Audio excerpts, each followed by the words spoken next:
Welcome back to the farm. My name's Roz, also known as Passion Flower, and you'll find me here each week talking about my farming and creative life.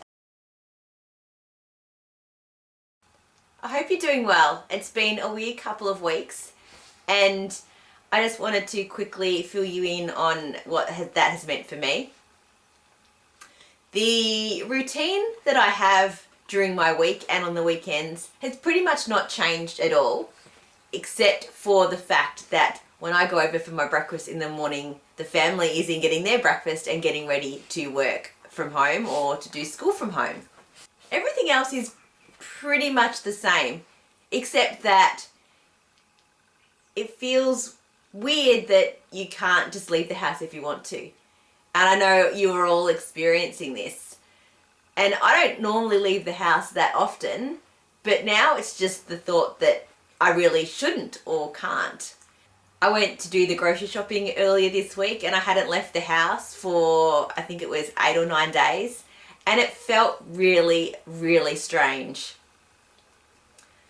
Everything was fine once I was there. It was reasonably normal, but it was just the strangeness of taking that extra step to actually go out.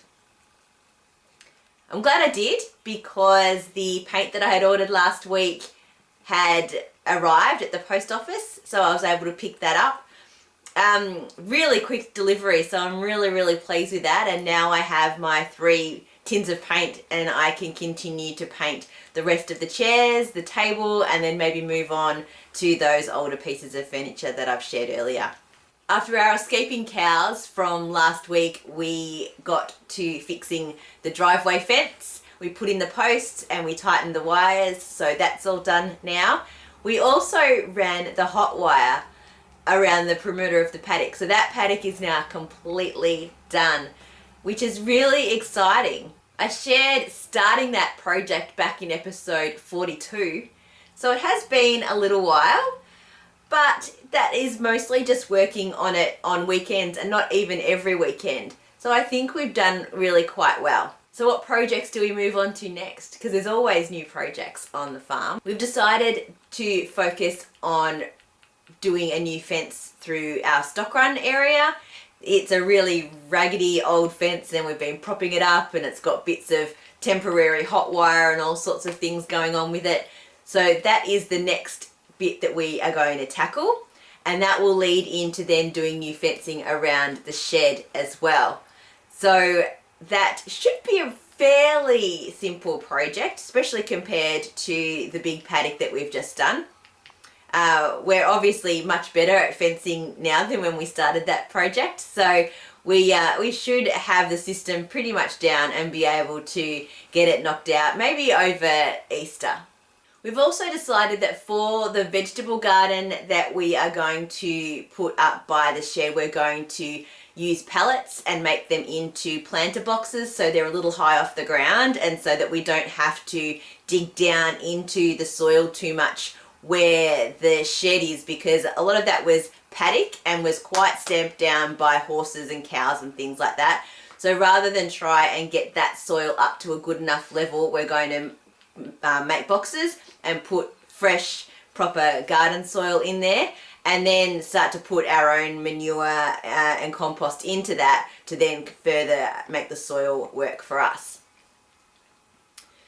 The plan is to contact a local nursery. She sells at a lot of markets and things normally, but she is still offering her services just by direct message through Facebook. So what we're going to do is contact her and ask her to help us with some plants that we know work in the area. That's what she specialises in. She will be able to put together for us a bit of a selection of things that will work, both traditional fruits and veg as well as some indigenous plants.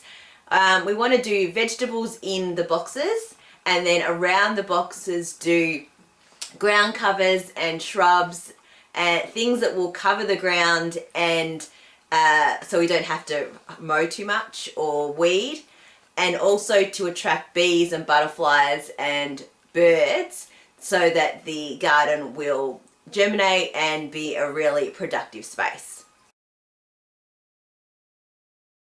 Last week I mentioned our very limited internet and how it was going to struggle with us all using the data from home. So I started looking for some options to be able to do some things offline so that I can continue to be productive but also not have to rely entirely on having access to the internet. This is also something that I've been thinking about while there's no power over in the shed.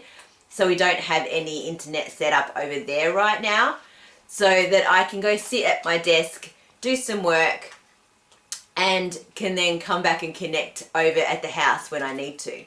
So I thought that it might be a good idea if I could work on my website offline. So I did some research and I found a program. It's called Bitnami WordPress. And what it is, you download a version of WordPress onto your computer, which then allows you to import your website and then run it offline.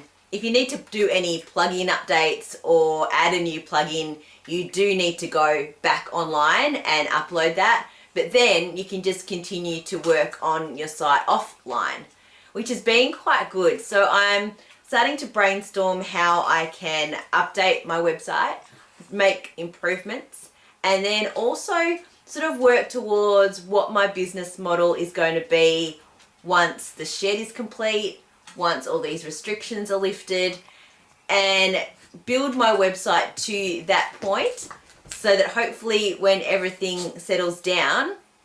Hi, Wade. Hi. So that hopefully when everything settles down, I'm in a position to transfer my site from the temporary offline space onto the online with no glitches or downtime or whatever, and it'll just be ready to go. I'm so close to finishing the zigzag blanket and I'm really happy with how it's coming out.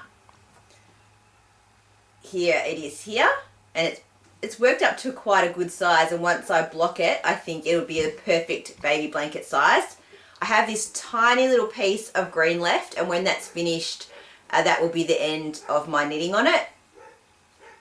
My thought is that I will weigh this now, knit another row of the green, and then weigh it again, and then I'll be able to figure out how many more repeats of the green I have left to do. Then my decision will be whether or not I bind off with the green or whether I bind off in the ho ho ho. So I started with the green at this end, so I'm thinking I probably will bind off with the green as well. So next week I'll have this finished, hopefully blocked, and ready to show you the finished product. Well, that's it for another week. Thanks for spending some time with me. If you're enjoying these videos, please give me a thumbs up and subscribe to my channel, and look forward to seeing you next week on the farm. Bye.